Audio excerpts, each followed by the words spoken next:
Welcome to Graybeard Philosophy, bringing ancient wisdom and daily practice to the inner life and the wilderness as we journey, one practice at a time. I'm Dr. Brian Winsor. Today's essay is titled, The Health of Base Camp, the Inner Self, Why Effectiveness Fails Long Before Skill or Intention. In this essay, I'll discuss what feeds the inner self, what degrades it over time, and why the health of your base camp determines your capacity to choose well. Many people who struggle in their work, relationships, or responsibilities aren't failing or struggling because they lack intelligence, training, or good intentions. They're struggling because their inner life has become at best cluttered, fragile, and at worst, an unsafe place to live. This is as true for parents and partners as it is for teachers, leaders, and professionals. Responsibility of any kind places pressure on the inner self, and pressure does not create disorder, it reveals it.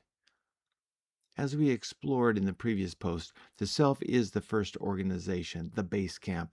When that inner organization is unexamined, undisciplined, or unmanaged, no amount of external self-help, training, or professional development by itself can compensate for it.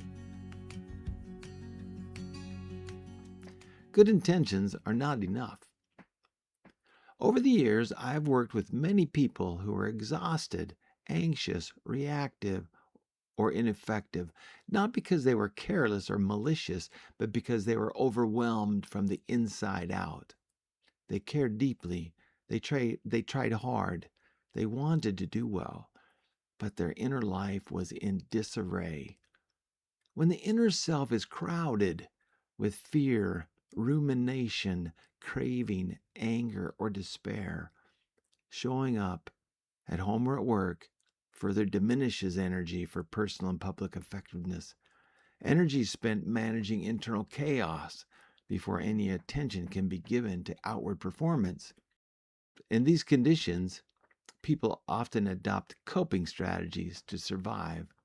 One of the most socially rewarding coping strategies is looking busy or high achievement.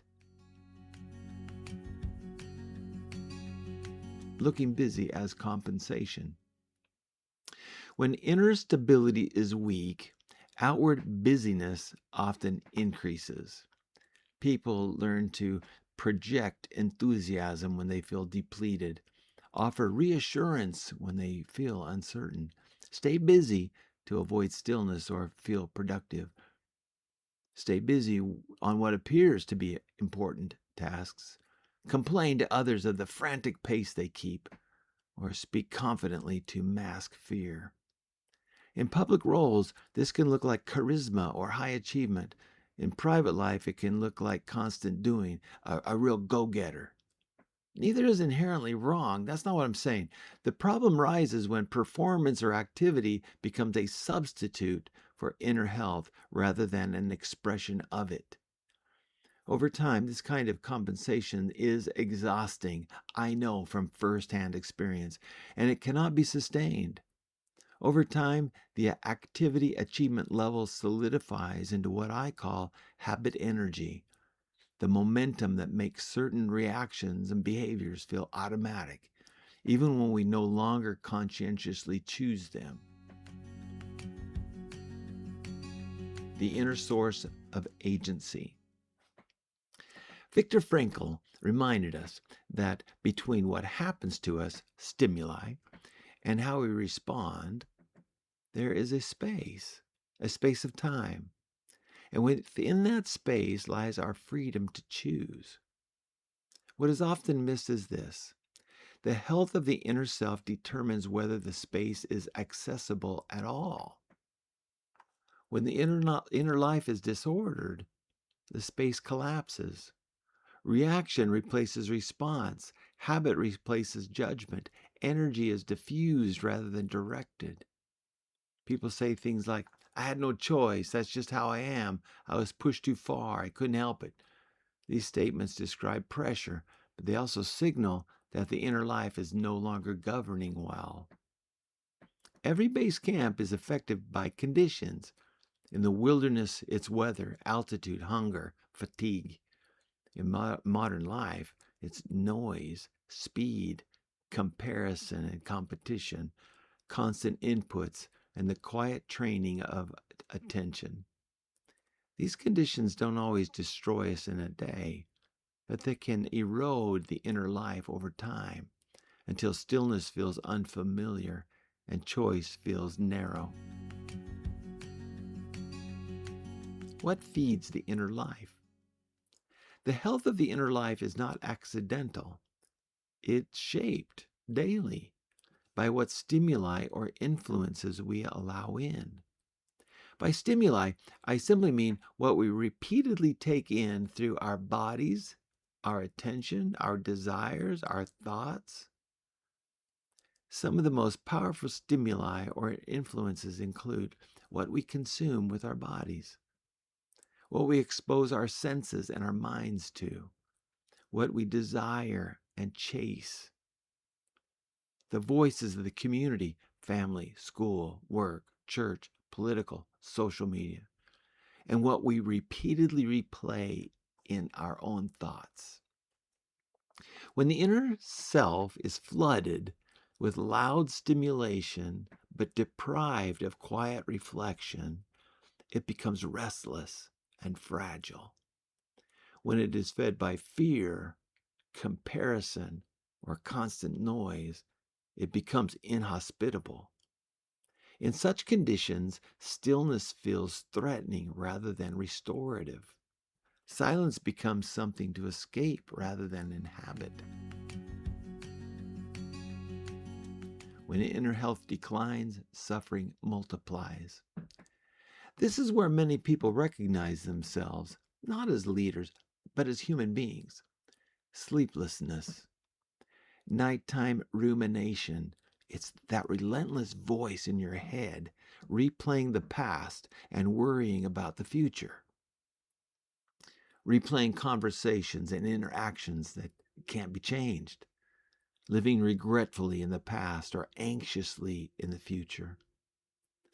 Buddhist teaching offers a vivid metaphor for this experience, describing how unexamined suffering returns again and again to demand our attention.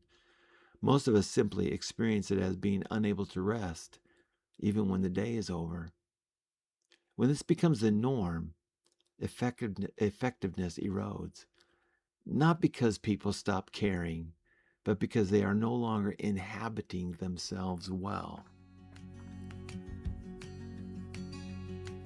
Why this matters for every role we hold. Whether we're responsible for a family, a classroom, a team, or simply our own integrity, the same truth applies. Our effectiveness in the world is directly proportional to the health of our inner life. Public pressure of responsibility, self, home, school, work, does not create inner disorder. It exposes the condition that was already there. No technique, no title, no power or training in and of itself can substitute for the slow work of inner care.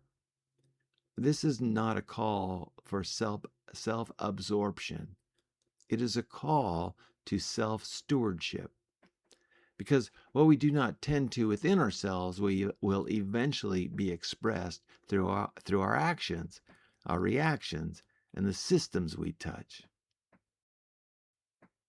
An internal practice, tending the inner self. Over the next few days, create one small pocket of intentional stillness.